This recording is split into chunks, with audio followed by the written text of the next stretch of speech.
Tan, tadada. Šį savaitgalį pravedžiau poros renginių, vidinės kelionės su visais šitais instrumentais, išskyrus fortepijoną. Ir patyrimą, kuris vadinasi Žmogus iš Babilono.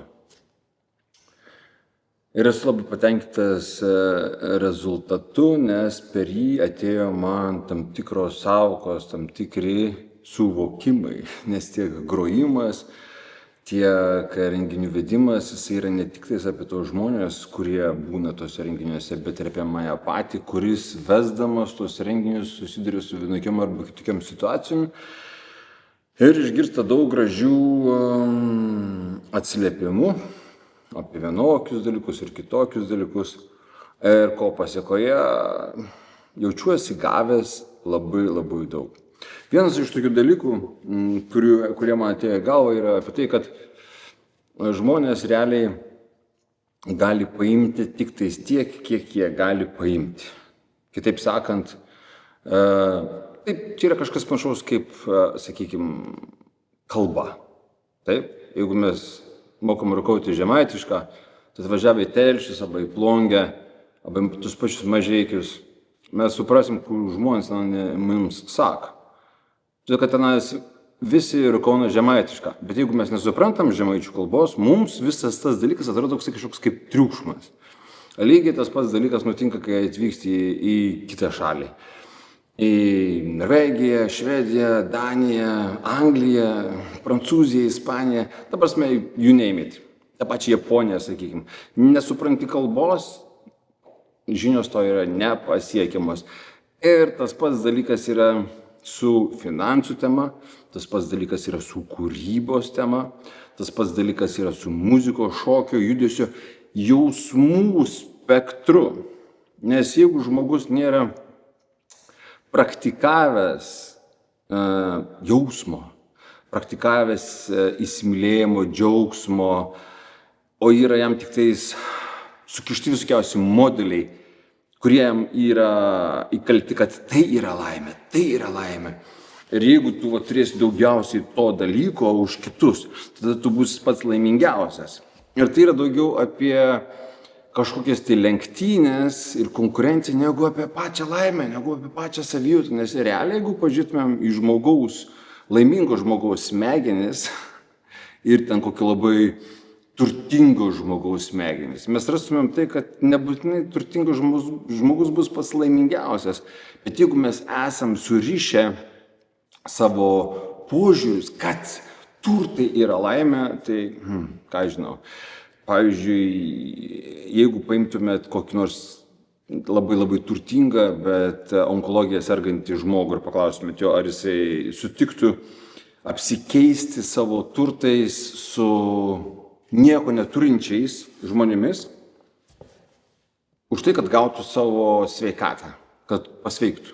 Ir man atrodo, kad visi turtingi žmonės iš karto padarytų svičą, dėl to, kad jie žino, kad jų galvoje yra pakankamai žinių ir gebėjimų, kad sukurti naują turtą, o sveikata, tai jos tu nenusipirksi.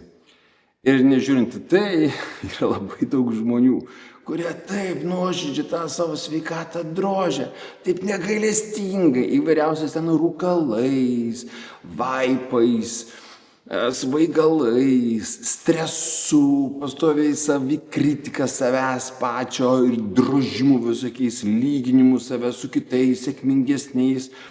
Tai yra visiškas absoliutus pamišimas. Ir čia neseniai išgirdau tokią nuostabią frazę, kaip vienas žmogus žiūri, sako, sėdi aborigenai po medžiais ir aborigenai tai yra Australijos senbuviai. Tai va, tie, kurie groja didžridų. Tai aborigenai sėdi po medžiais dienos viduryje ir jie tenais labai linksmai leidžia laiką ir žmogus ateina, sako, ką jūs čia daro? Sako, mes švenčiam šią dieną. Sako, ta prasme, šią dieną švenčiat. Sako, tai ne faktas, kad rytoj mes čia būsim, kažkas tai iš mūsų gali mirti. Problema su jumis, baltaisiais, civilizuotaisiais, yra tai, kad jūs viską darote dėl ateities. Viskas, kas yra Aš taupau pinigus, kad ateity man būtų gerai. Aš kaupiu sertifikatus, kad ateity galėčiau kažką tai daryti. Aš noriu kažkokius dalykus, kad ateity. O dabartyje mes turime tik daug kritikos, daug savęs gniaužimo, visokio ten minkimo ir visiškai ignoruojam tai, kas yra čia ir dabar.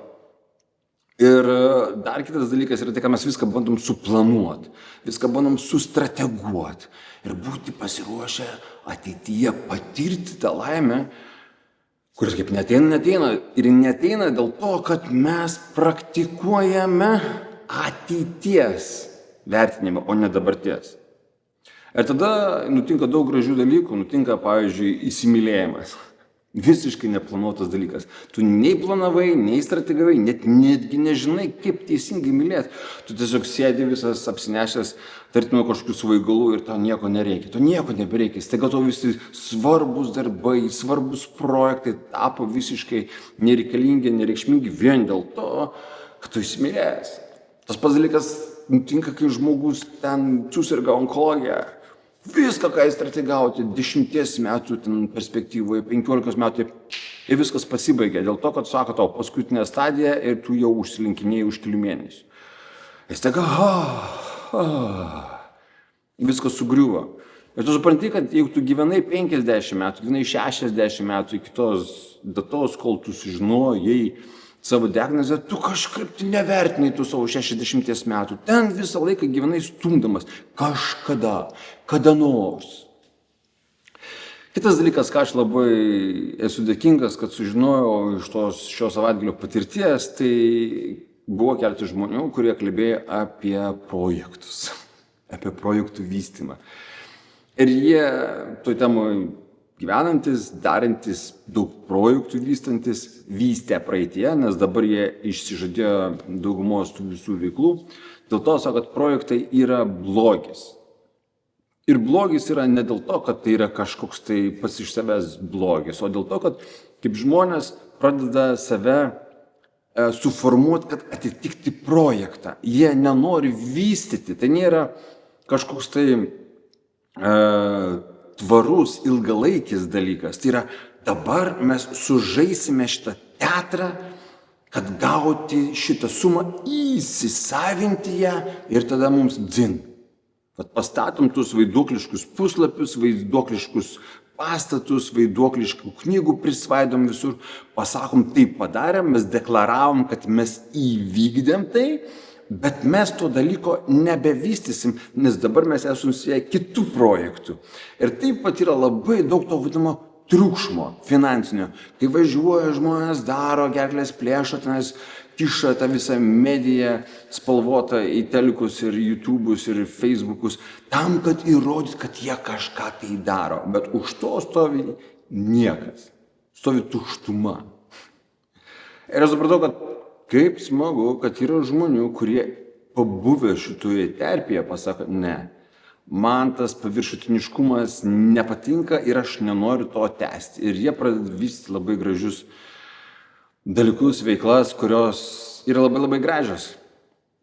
Ir jos yra gyvos, ir jos yra tikros, nes tie žmonės yra supratę, kad jie nenori būti tame žaidime apie nieką. Ir tai yra gražu. Ir tas dalykas atveda prie kito suvokimo apie tai, kad neįmanoma žmonėms nieko padėti suprasti, nes jiems reikia patirti. Reikia įlipti į šūdą, kad suprasti, kad daugiau į šūdą įlipti tu nenori. Reikia save sudeginti, bandant padėti kitiems, kad suprasti, kad tu negali nieko padėti. Ir vienintelis dalykas, ką tu visą laiką darai, bandydamas padėti kitiems, tai iš tikrųjų bandai padėti savo, kad savo sąžinę nuraminti, kad pasakyti, aš esu vertas būti šitam pasauliu, tai yra viena priežastis. Antra priežastis, aš padariau viską, kad šitas pasaulis būtų geresnis, padariau, bandžiau, nesigavo, vadinasi, maks tiek rytai įmanoma padaryti. Nes jeigu būtų galima padaryti geriau, tai būtų ir padaryta, tiesa. Ir kitas dalykas, kad pabandžius atsiranda toksai priėmimas. Vat yra žmonės, daro keistus sprendimus. Ir tu galvoji, o kodėl jie daro? Jeigu aš užbėgsiu už akių ir pasakysiu, nepadės. Nepadės čia kaip pasakyti įsimylėjusiam žmogų, kad jis daro nesąmonės. Jis daro nesąmonės, nes jis yra įsimylėjęs. Ir kai kurie žmonės yra tiesiog kvaili. Ir jie yra kvaili ne dėl to, kad jie turi intelekto kažkokią tai negalę arba daktarus. Jie yra kvaili dėl to, kad jie praktikuoja tą formatą, kuris vadinasi kvailystė. Ta kvailystė neturi būti kažkokia tenai žeminama. Tai yra tiesiog paviršutiniškumas. Žinot, kaip būna tenais kai kurie žmonės, kurie daugiau nieko kitko nedaro, kaip tik tais laksto paskiausius brandus, trendus, jiems viskas yra smagu, kas blizga, kaip toms visoms šarkoms, va. Ten moteris nagais labai rūpinasi, plaukais, lūgomis, ten blakstienomis, antakiais. Ir viskas yra apie fasadą, tik tais apie fasadą. Tas žmogus yra tame lygyje. Ir jam kol ten linksma, kol jam tas fasadinis orgazmas smegenyse vyksta, kai jisai perlips per tai, ateis kita fazė. Ir neįmanoma tokio žmogaus pakeisti arba jam padėti dėl to, kad jis bręsta dar. Bręsta. Esu sakęs ne kartą tokį palyginimą, kaip, sakykime, pamatai potencialą erelio kiaušinėje. Yra ten kažkur ten tolos krašto, lizdas erelio, ar ten kiaušinis yra. Ir tu matai potencialą tame kiaušinėje. Ir tu sakai, dabar aš tau padėsiu, paimi tą kiaušinį ir šveiti į orą, skrisk erelis, skrisk, ašgi matau, tu turi potencialą. Ir tas kiaušinis taip takšt ir nelieka erelio. Kodėl neliko? Dėl to, kad jis dar nebuvo pasiekęs tos fazės. Jis dar neuždavinėja klausimų, kaip jiems sparnus išties, kaip skris, kas tas vėjas, nes jis dar netgi neišsiritęs. Ir taip jau yra. Kai kuriems žmonėms reikia svaigalų ne dėl to, kad jiems reikia ten svaigintis, jiems svaiginimas jis yra pagrindinis dalykas. Tai gali būti ir nuskausminamieji.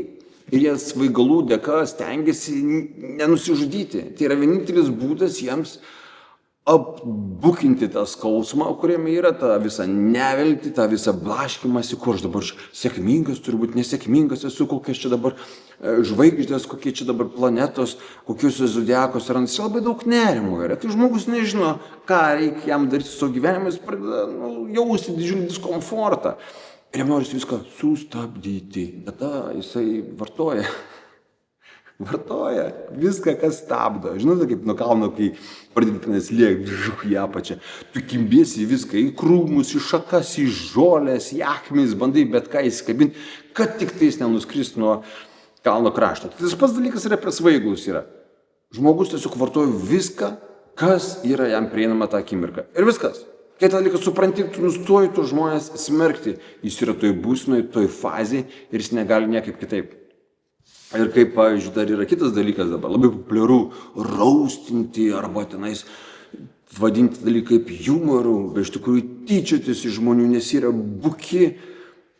Tai yra toks irgi savotiškas bukumo dalykas, todėl kad realiai, kai tu tyčiojas iš žmogaus, nes jis nemato, kaip matai tu nepadedi tam žmogui matyti. Greičiausiai netgi sukelsi jam tokį pyktį ir pasipriešinimą, jis net nebandys pamatyti, kaip tu matai.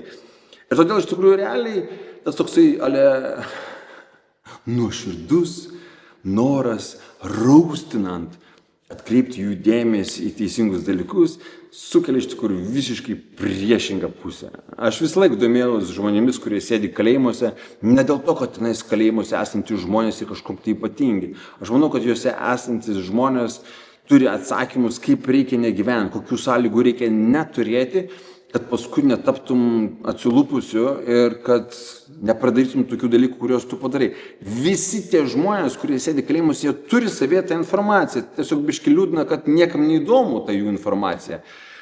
Visi žiūri jos kaip kažkokius tai degratus, atmatas, nevertus įsiklausimo. Ir tuo mes šaunam savo patys į koją ir pjaunam tą šaką, kurios patys ir sėdim. Nes jie išėję darys visokiausius dalykus, kuriuos jie daro, nes jie bus prasidėję ten daug metų tam tikrose sąlygos aplinkybėse, už kurias mes visi susimetę savo pinigus jiems duodam. Ir tada jie išėję kažką tai nuskriaus, kažką tai nužudys, kažką tai apvogs ir tai bus mūsų visų pasiekimas. Taip kaip ir kiekvienam narkomanė mes galim rasti tikrasias priežastis, kodėl jie svaiginasi ir kas jiems skauda. Gal jiems skauda kažkas iš jų tyčiojosi, galbūt jiems skauda kažkas juos žemino ir neįsigilino, galbūt jie turėjo kokios tai neuroįvairovės dalykų, bet vietoj to, kad sulauk pagalbos, jie sulaukė tikės patyčių pažeminimo ir staiga jie pasidarė, kuo jie pasidarė, tai mes pasakom ha. Koks tu toks šioks ir anoks. Ir tada mes jaučiamės, kokie mes esam protingi ir išmintingi, nes mes esam geresni už juos. Mes laimėjome, ne? Kai iš tikrųjų mes visi sėdim ant to paties rutulio. Žinote, tas filmas apie Münchhauseną yra ir knyga yra. Ir kaip jisai skrido ant patrankos to viso sviedinio aplink žemę. Bent taip pasakom, Braunas Münchhausenas. Bet esmė ir tame, kad žemė patys iš savęs ir yra tas rutulys, ant kurio mes visi kaip tie Münchhausenai nešamės per visą šitą nuostabią visatą, pilną skirtingų planetų ir dar visokiausių kitų dalykų. Bet ne, mes geriau susireikšime ir jaučiamės, kad mes esam prieš kažką tai labiau pasistumėję, labiau evoliucionavę, mes esam kiečiau labiau, nes mes turim kažko tai daugiau. Ir ko labiausiai mes turime, tai to vidinio poreikio kažką tai aplenkti, nes tik tada mes jaučiamės, kad mes nesam atsilikę. Kaip yra.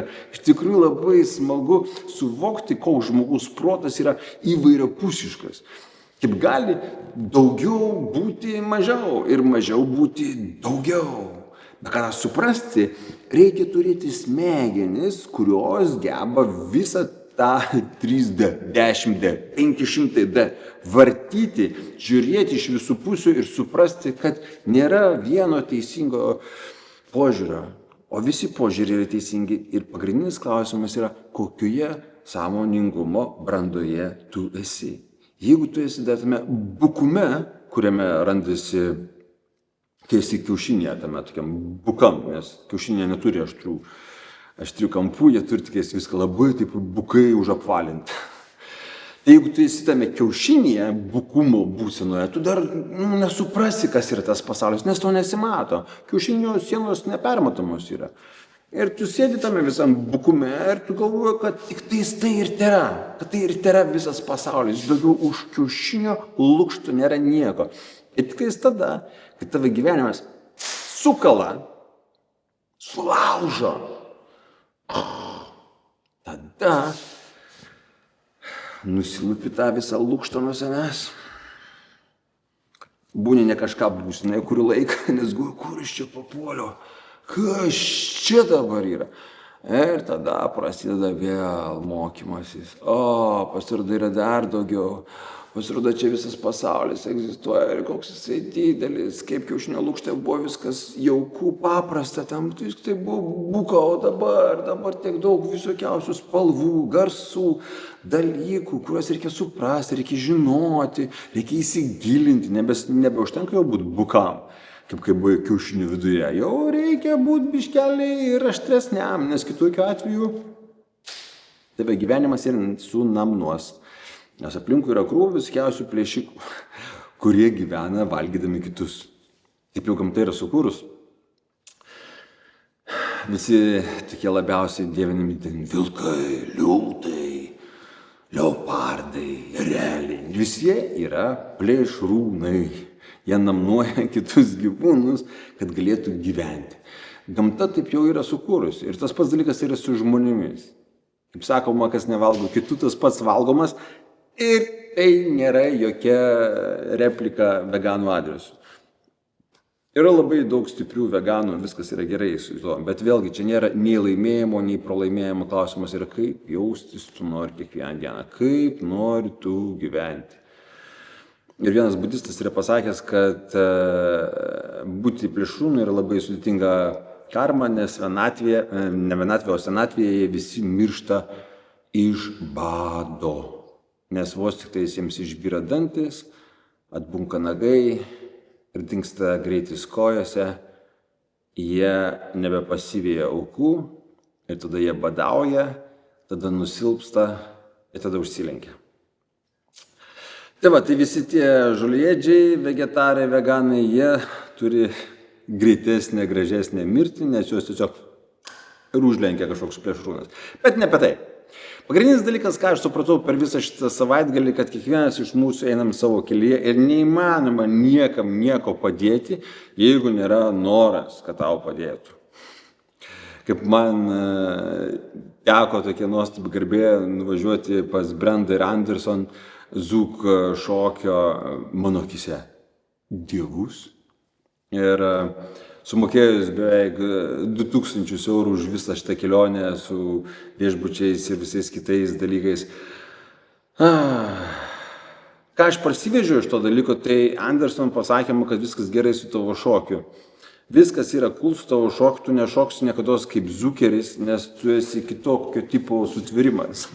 Sektų dar ir iki zombo šok, dėl to tavo zūkė vis laik matosi iki zombos, plus tu irgi esi kažkoks atsilūpelis, dėl to tu neturėtum bandyti toks būti kaip visi būkas esi, nes tai, kas esi unikalus ir nuostabus ir svarbiausia, esi nuoširdus ir pažiūrėkime, merginas, jiems patinka būti tavo glėbyje, jos tirpsta kaip ledai karštą vasarą.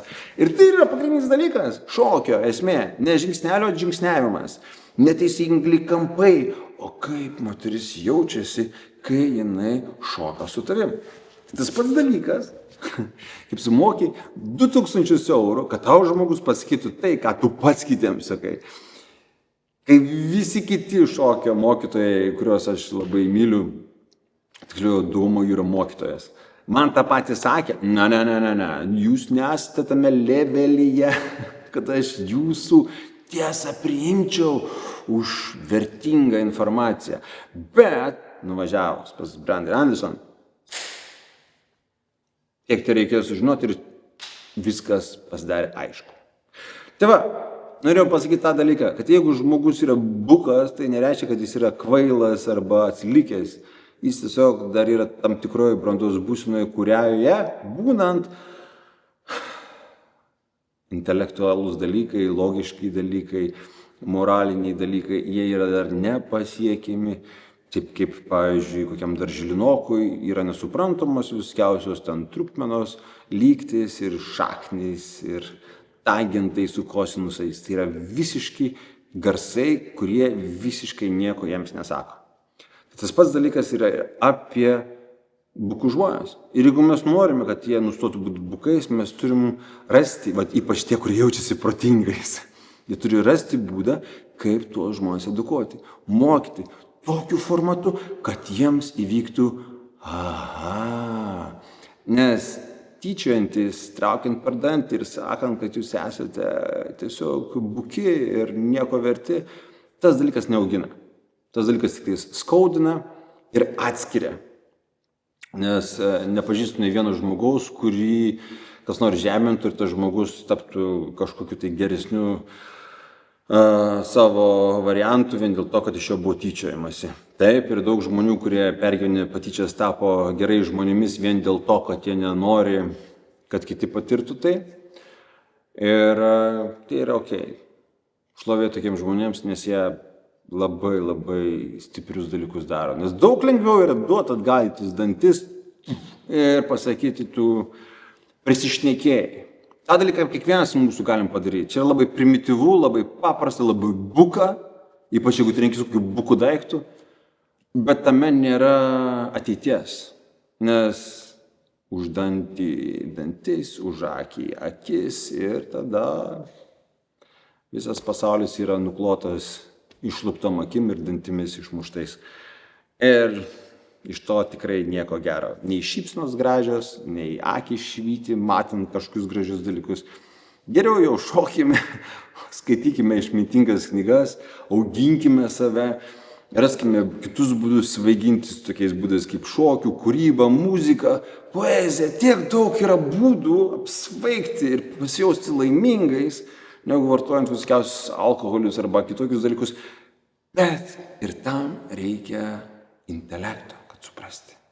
Todėl jeigu žmogus to dalyko neturi, netgi visas mano šitas 25 minučių proto šlifavimas, tarkavimas visiškai neduos. Ir aš garantuoju, kad šitas video bus labai nepopuliarus, nes didžioji dauguma jį pradėję žiūrėti, pasijaus pažeminti ir skaudinti, nors aš tiesiog vartau tai, kas vyksta mano smegenyse. Tiesiog dalinuosi. Pasakoju, kaip aš matau šitą pasaulį. Nežiūrint to, kažkas tai pasijaus kažkaip tai kitaip. Ir jie turi pilną teisę pasijaus, kaip tik tai jiems norisi, nes pasijautimas yra toks dalykas, kaip atsiverti pasijautimo meniu, susirandi pasijautimo, kuris labiausiai tau tinka, kuris labiausiai atitinka tavo poreikį šią akimirką jausus ir pasijauti. Ir aišku, kažkiek norės pakritikuoti mane ir jūs irgi turite teisę kritikuoti ir pasakyti, koks aš šioks, toks ir anoks, nes aš suprantu, kad jums taip matosi ir džiaugu, kad jūs galite matyti, nes matymas yra jėga, bet kiekvienas renkasi matyti ir žvelgti tą, kas skamba su jų vidiniu pasauliu. Nes vieni džiaugsis pamatę šitą video, kiti paspaus nykštį, kiti širdelę, kiti pasakys, koks čia atmaroskas nesąmonė šneka. Ir tai yra okei. Šitam pasaulyje yra pilna visko, pilna žmonių, muzikantų, artistų, kūrėjų, pilna uodų, ten erkių visokiausių, dar visokiausių parazitų. Ir visi mes skriejame ant šito nuostabaus rutulio aplink saulę ir nešamės ir patiriam save šitoje formoje ir mėgojamės kaip tie bargenai po medžiu švęsdami šią akimirką. Tai vat su tuo džiaugsmu norėjau pasidalinti ir su jumis. Jeigu jūs pagavot kampą ir surišote galus, sveikinu su tuo, o jeigu ne, vadinasi, ne šiandien, galbūt kada nors ateityje. Tai tiek, ate.